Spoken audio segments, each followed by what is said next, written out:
ભાજપના વરિષ્ઠ નેતા જીતુ વાઘાણીએ વિપક્ષ પર જ્ઞાતિવાદના રાજકારણનો કર્યો આક્ષેપ। જનતાએ વિકાસ અને એકતા પર મોહર મારી હોવાનો કર્યો દાવો।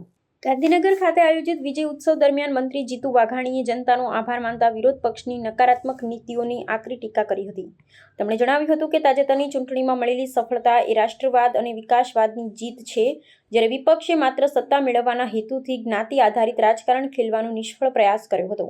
લોકશાહીના આ પર્વમાં મતદારોએ એકતાનો પરિચય આપીને પ્રાદેશિક અને જ્ઞાતિવાદી પરિબળોને જડબાતોડ જવાબ આપ્યો હોવાનું તેમણે ઉમેર્યું હતું। રાજકીય વિશ્લેષકોના આ નિવેદનને આગામી વહીવટી રણનીતિના સંકેત તરીકે જોઈ રહ્યા છે, કારણ કે જીતુ વાઘાણીએ સ્પષ્ટ કર્યું હતું કે ભારતીય જનતા પાર્ટી સર્વસમાવેશક વિકાસમાં માને છે। તેમણે આક્ષેપ કર્યો હતો કે વિપક્ષ પાસે કોઈ રચનાત્મક કાર્યસૂચિ ન હોવાથી તેઓ વારંવાર જાતિગત સમીકરણોનો આશરો લઈ સમાજમાં વૈમનસ્ય ફેલાવવાનું કાર્ય કરે છે। આ વિજય બાદ સત્તાધારી પક્ષે હવે સામાજિક સમરસતાને વધુ મજબૂત કરવાના લક્ષ્ય સાથે આગળ વધશે અને જ્ઞાતિવાદના ઝેરને ડામવા માટે લોકસંપર્ક અભિયાન તેજ કરશે। મિત્રો, આ આંકડા બતાવે છે કે ભારતીય જનતા પાર્ટી ઉપર તમામ સમાજને કેટલો ભરોસો અને વિશ્વાસ છે।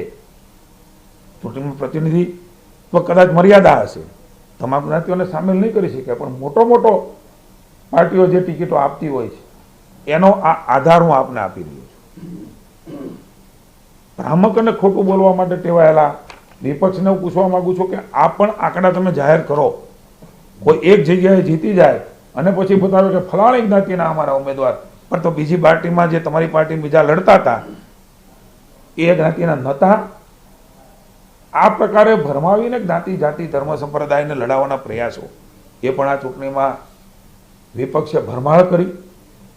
હું તમામ ધર્મ સંપ્રદાય, તમામ જ્ઞાતિ જાતિના વર્ગના લોકોને આભાર માનું છું, ગામડાના લોકોનો આભાર માનું છું, નગરપાલિકામાં શહેરીમાં રહેતા લોકોનો આભાર માનું છું, મહાનગરપાલિકાના લોકોનો પણ રહેતા આભાર માનું છું કે એમણે આ વિકાસની કેડીને પસંદ કરી છે અને આ વિકાસની યાત્રા એ મોદી સાહેબ, ભૂપેન્દ્રભાઈ, ભાઈ હર્ષભાઈ અને જગદીશભાઈના નેતૃત્વની અંદર અવિરતપણે જનતાની સેવામાં અમે ચાલુ રાખીશું।